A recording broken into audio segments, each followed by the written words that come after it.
narito na naman tayo para sa isang napaka-sweet at nakakakilig na love story nila Kalingap Edu at Ate Viancy. Tulad mo ay aking makilala. Para sa pagpapatuloy ng ating love story ay pumunta ang Kalingap team sa isang lalawigan kung saan ito talaga ay pinakasikat. Dahil nga marami nagmamahal sa Kalingap team ay nag-sponsor talaga ito sa kanila ng pang-outing nila papunta sa pinakakilalang Baguio. Noong pumunta sila dito ay nagkaroon sila ng maraming mga activities kasama ang mga iba't ibang love team maliban sa EDSI. Kaya dito nagsuot din sila ng mga traditional na damit ng mga taga Baguio at dahil sa kanilang mga kagandahan at kagapuhan, bumagay talaga ang mga damit nila na suot-suot. Kaya ito na nga ang mga pangyayari na talagang abangan natin.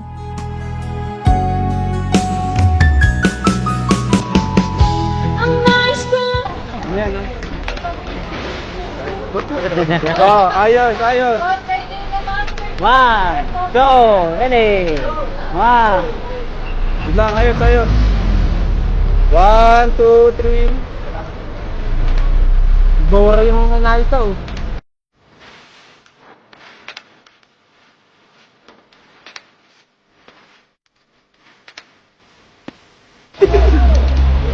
Wala, tayo lahat. Ay, meron tayo ganito. Lebitang ni Kuya Jens. Kuya Jens. Kuya Jens. Kuya Jens. Kuya Jens. Thank you, Kuya Jens. Uy, meron ako. Ay, grabe. Meron tayo. Lahat. Hey.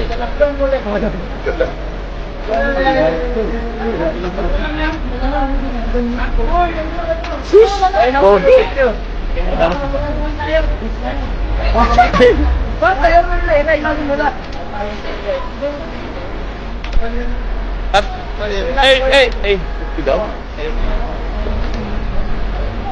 Bro, may mapicture sa'yo, bro.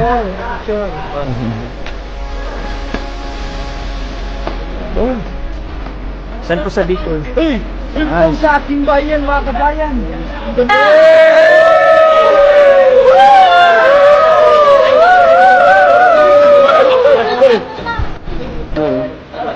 Wait lang. Shockwing Badus. Kulay blue, ang ganda ng blue ah.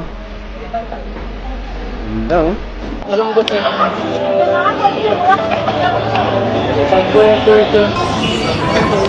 Ganda dito.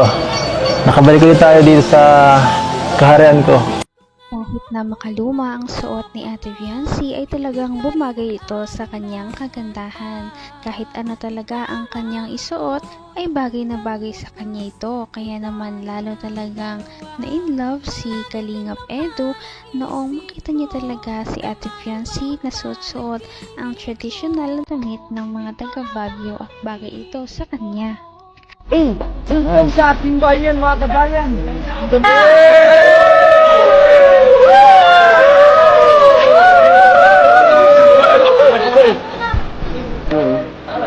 Wait lang.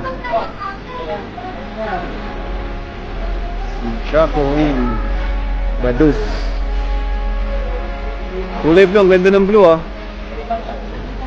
Ganda oh.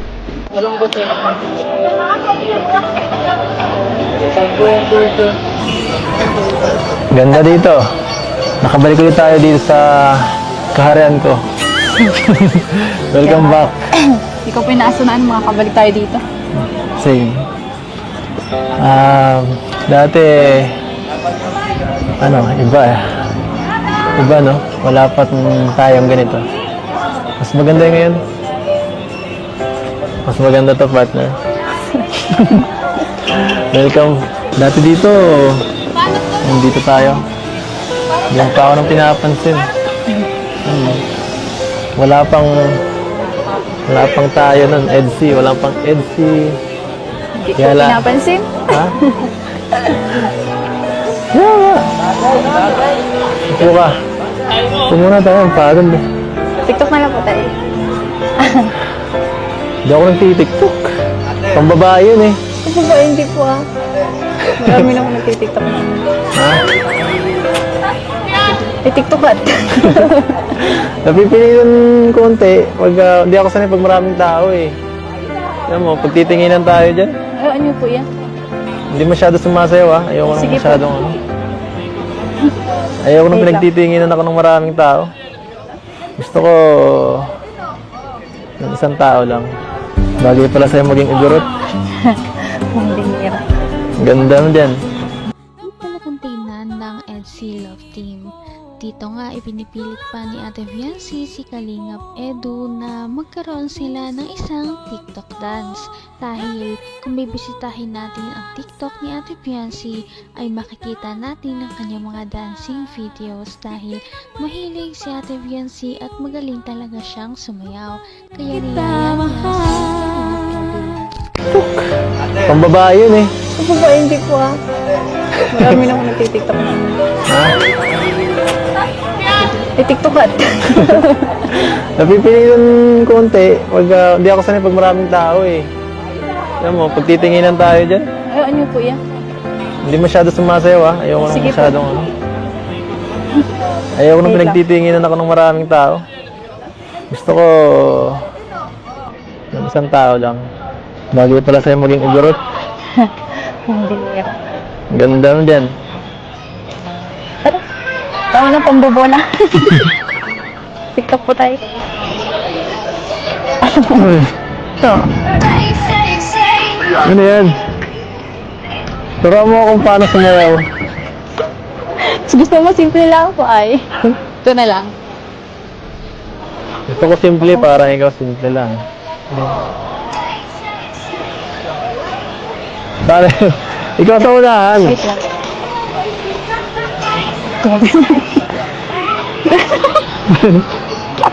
Ano? Ganun. Ganun? Ganun lang. 1, 2, 3, 4. Yan? Bing! Ganun. Ito pa muna. Wait! Okay? Ta-na-na-na-na-na. Sorry. Tapos 1, 2, 3, 4, 1. Ito, ganun na lang po. Oh, wait. Tapos, ganun ulit. Ulit. 1. Dito po. Yan. Oh. Ganun lang. Sige. Sige ba? Dapat viral yan ha. Basta ikaw, viral po yan. Uy. Siyempre, hindi naman talaga nakatanggi si Kalingap Edu sa request ng kanyang wifey. Sila ay sumayaw ng mga TikTok dances na makikita ninyo sa official na account ni Ate Viancy sa TikTok. Nag-e-enjoy din naman silang dalawa kahit sabihin ni Kalingap Edu na ayaw niyang sumayaw ay halatang na-enjoy niya ang kanilang pagsayaw. Abot kamay na kita.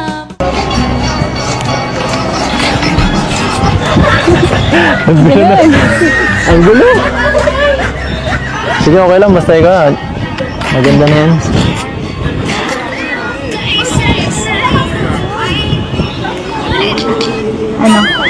Ano? Ano? Lamig dito, grabe. Ay, sorry po. Yung jacket niyo po kasi andun sa... Ha? Yung jacket. Sa van. Iniwan ko. Okay lang. Inunita na po ako. Lalam ka kasi. Ikaw kasi, hindi ka nag-jacket. Kaya... Hindi, manipis eh. Tapos naka-crop top ka pa. Hindi yan pan Baguio eh. Hindi ka naman native dito. Dito tayo sa di ka pa sanay. No. Iwan ka na lang mga kasama mo. Ang ganda po dito sa karian niyo. Oo. Gusto mo Ano dito? po dito ang tumira?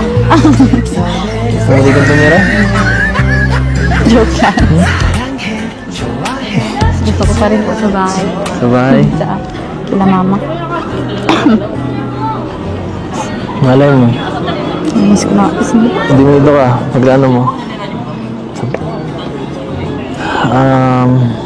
May gusto ko pang puntahan? Nalibot mo na to? Hindi po. Hindi pa? Pero naano ko muna po ba ito nung una? Ayaw nga, no? Nalibot na po namin nila, nila Melka po. Sayang wala. Sayang. Kaya nga po, sayang wala sila mo po. Kaso po. Saya ka? Bakit? Nakabalik po ulit dito. Nakasama po ulit. Nakasama ulit tayo sa Tapos birthday. may mga bago pong angels kasama. Oo nga, no? Sinong pinakaya mo sa kanila? Wala po. Bigay ng may kapal. Ngayon Hindi talaga makakalimutan ng EDSI Love Team ang pagpunta nila sa Baguio dahil sobrang memorable nito at marami pa nga silang mga ginawa na makikita din ninyo sa aming mga susunod na video. Sana ay marami pang mapuntahan ng EDSI Love Team dahil nakakatuwa silang panoorin. Napaka-sweet talaga nila at napakabait ng tambalang ito kaya maraming sumusuporta. Kaya naman, sana ipatuloy natin silang suportahan at mahalin si Viancy, si Kalingap Edu at ang Kalingap Team. Yun lamang at maraming salamat sa panonood. Abangan natin kung magkakatuluyan ba talaga si Kalingap Edu at Viancy. Hanggang sa muli. Bye! ngayon'y abot